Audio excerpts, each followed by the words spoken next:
강원FC의 아시아 챔피언스 리그 진출 정말 반가운 소식인데요. 이 준비 과정에서 강원FC하고 춘천시가 좀 갈등이 있었습니다. 어제 일정 부분 합의가 되면서 조금 정리가 되는 것 같은데요. 자, 한 주간의 주요 사건이나 쟁점 현안들을 정리하는 일타 시사에서 자세히 들어보겠습니다. 오늘 함께하실 분은 나철성 강원평화경제연구소장 그리고 남재성 원주 한라대학교 경찰행정학과 교수 두 분 함께하겠습니다. 안녕하십니까? 네, 안녕하세요. 네.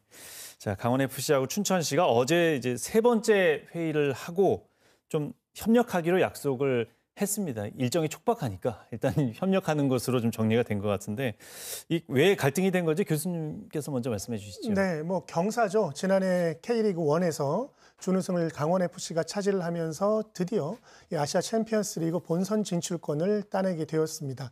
근데 문제는요. 강원FC가 사용하고 있는 홈구장이 강릉과 춘천인데 강릉 같은 경우는 국제공항과의 거리가 너무 멀기 때문에 이 홈 경기를 개최할 수 있는 개최지로 부적합 판결을 받았습니다.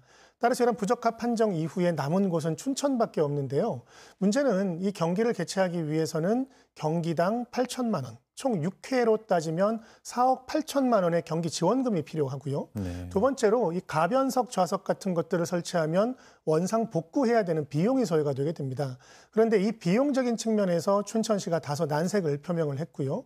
또 하나 현재 이제 잔디를 개보수해야 된다라고 하는 강원FC의 요청이 있었는데 이것도 경기 기간 안에 좀 기간을 맞추기가 어렵다라는 의견을 춘천시가 표명을 했습니다. 그런데 이 과정에서 이제 강원FC가 조금은 좀 강경한 반응을 보였는데요. 심지어 춘천시가 개최 의사가 좀 없다 이런 표현도 이제 하면서 양측의 갈등이 좀 많이 부각이 되었는데요. 결론적으로는 이번 주부터 속개되었던 실무 협의회를 통해서 일단은 갈등이 봉합된 양상을 보이고 있습니다. 어쨌든 좀 원만한 해결을 통해서 강원FC가 아시아 챔피언스 리그에서 더욱더 좋은 성적이 나올 수 있도록 많은 지원이 따라야 할 것으로 보이고 있습니다. 예, 양쪽에서 나온 성명서는 조금 자극적인 내용도 좀 있긴 했습니다. 소장님께서는 어떻게 보셨습니까? 말씀하셨던 것처럼 이게 일정이 쫓겨서 한 건지 아니면 양자가 허심탄회하게 결정을 한 건지 좀 더 지켜봐야 될 것 같지만 아무튼 5월 2일 날까지 AFC와 관련된 관련 서류를 제출해야 되기 때문에 네. 양 기관 다 초입기에 들어갔다라고 하는 그런 표현이 맞을 것 같은데요. 쟁점 사안들을 앞서 말씀하셨지만은 중요한 거는 이게 타결이 됐다라고 하는 것들이 좀 의미는 있을 것 같습니다. 앞서 말씀하셨던 그 지원금과 관련돼서 경기당 4억 8천만 원 정도가 소요가 됐는데 이와 관련된 거는 당연하게 강원FC에서 지불하는 걸로 했고 나머지 개보수 문제랄지 아니면은 올해 하반기 춘천에서 강원FC 경기를 치르는 문제 관련돼서도 허심탄회하게 발전적 방향에서 논의하기로 이렇게 좀 결정을 했기 때문에 당면에서는 아무튼 AFC 대회를 성공리에 마치기 위해서 강원도 수장인 김진태 지사도 시그널을 보냈고 또 육동환 시장도 K 성공적으로 마치겠다라고 하는 서로 간의 협약이 있었기 때문에 아무튼 기간의 앙금과 우려를 씻어내고 첫 번째로 열리는 강원도에서 역사적인 아시안 챔피언스 리그 대회이기 때문에 정말로 성사되고 성료됐으면 하는 바람들을 전하고 싶습니다. 예, 강원FC가 또 성적이 계속 좋았다면 미리 준비도 했을 텐데 마음의 준비라도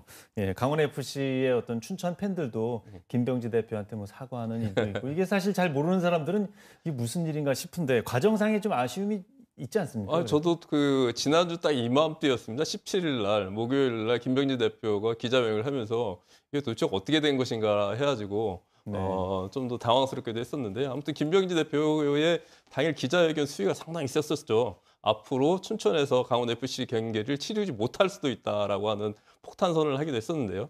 이와 관련해서 춘천시 같은 경우도 기획국장이 그 다음 날 바로 강도 높게 맞받아치게 되면서 이게 춘천 캠프 페이지에 충돌됐던 강원도와 이 춘천시의 대립이 이번에는 또 확장돼서 이 강원FC와 춘천시의 대리전이 되는 거 아니냐라고 하는 우려가 좀 깊었던 부분들이거든요.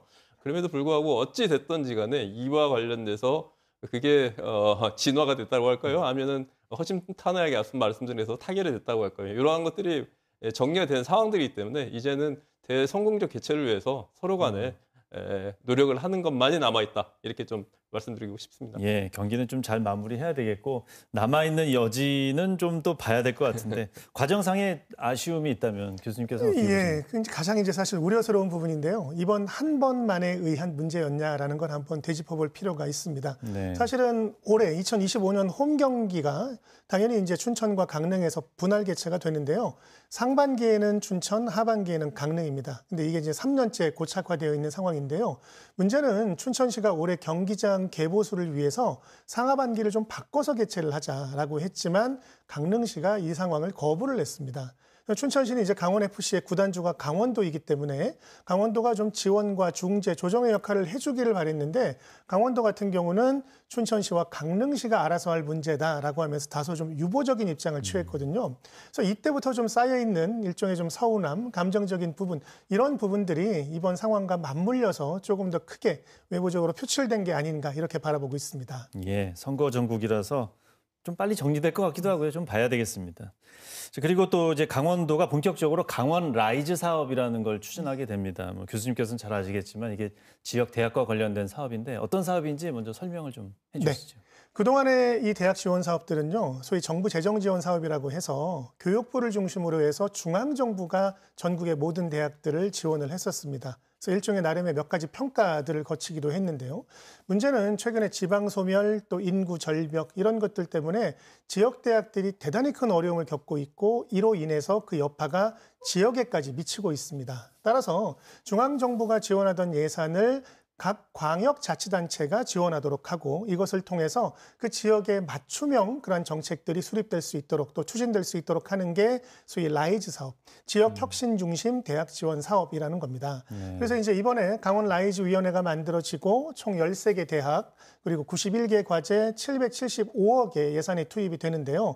이것을 통해서 우리 강원도에 맞춤형 첨단 산업을 육성하고 또 정주영 인재를 육성을 하고 나아가서 강원형 창업 허브도 한번 구축해 보겠다. 그러니까 결국 지자체와 대학이 공동의 노력을 하겠다라고 이제 선포를 하고 있는데요. 사실은 그동안 강원도의 대학들은 너무나 큰 어려움을 겪었습니다. 가장 큰 이유가 결국 지역의 쇠퇴가 대학의 쇠퇴로 이어졌고 결국 대학의 청년 인구가 강원도를 떠나면서 강원도의 초고령화가 더욱더 가속화되고 경제적인 어려움은 더욱더 심화되었거든요.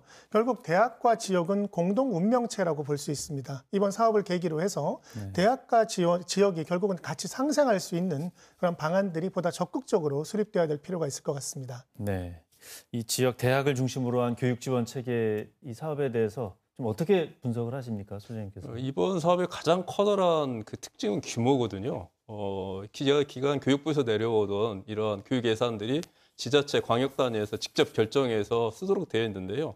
올해만 도내 대학에 내려오는 예산이 775억, 네. 5년 동안 4,500원이라고 하는 막대한 예산들이 내려오기 때문에 아주 기대가 큰 한편 또 한편으로 우려되는 점도 있다라고 하는 것들을 좀 지적하고 싶습니다.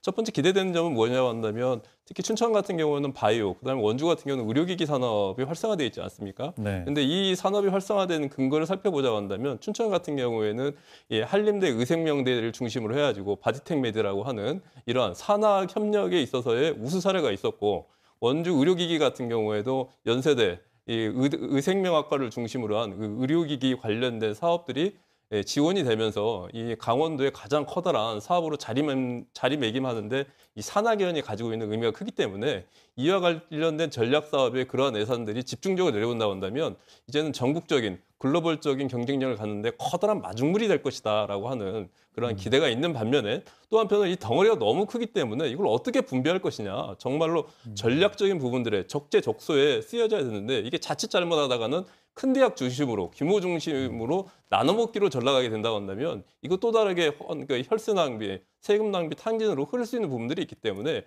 초기의 설계부터 과정, 평가의 단위까지 매우 촘촘하고 체계적으로 강원도와 그리고 강원도 의회, 그다음에 대학과 기업이 어우러질 수 있는 수평적 구조를 초기부터 설계하는 게 매우 중요하다. 이렇게 좀 강조드리고 싶습니다. 예. 자, 지역 이슈 짧게 하나만 더 좀 들어보겠습니다. 지금 민간인 출입 통제선 올려달라는 얘기가 다시 나오지 않습니까? 양구군뿐만 아니라 그 북부 내륙 자치단체들이 전부 다 요구하고 있는데 이 부분에 대해서는 좀 어떻게 보시는지 짧게 부탁드립니다. 네, 간단하게 보자고 한다면은 가장 요구하고 있는 건 현재 군사분계선으로 되어 있는 부분들에 있어서 민통선 부분들을 양구 같은 경우에는 두타연 같은 네. 경우에 3km까지 좀 올려달라라고 하는 부분들이고 가장 중요한 부분들은 군사시설 보호 내에서는 현재 식품에 대한 제조나 가공 이러한 것들을 신축을 못하도록 되어 있거든요. 네. 그렇기 때문에 이와 관련된 부분은 어렵지 않습니다. 시행령을 개정하면 되는 부분들이기 때문에 현재 대성부문과 맞물려 가지고 적경 지역의 강원도의 수건 사업이기 때문에 이와 관련된 부분들을 열어주고 풀어달라라고 하는 요구를 좀 강하게 내고 있는 상황입니다. 예, 이것도 이제 선거 전국이라 예, 잘 풀리지 않을까 하는 기대감도 좀 있는 것 같은데 교수님께서는 어떻게 보십니까? 예, 뭐 분단 국가니까 안보가 대단히 중요합니다. 뭐 함부로 결정할 수 있는 사안은 아니지만 특히 우리 강원도의 접경 지역 같은 경우는 워낙 장기적으로 경기 침체를 맞고 있고 그리고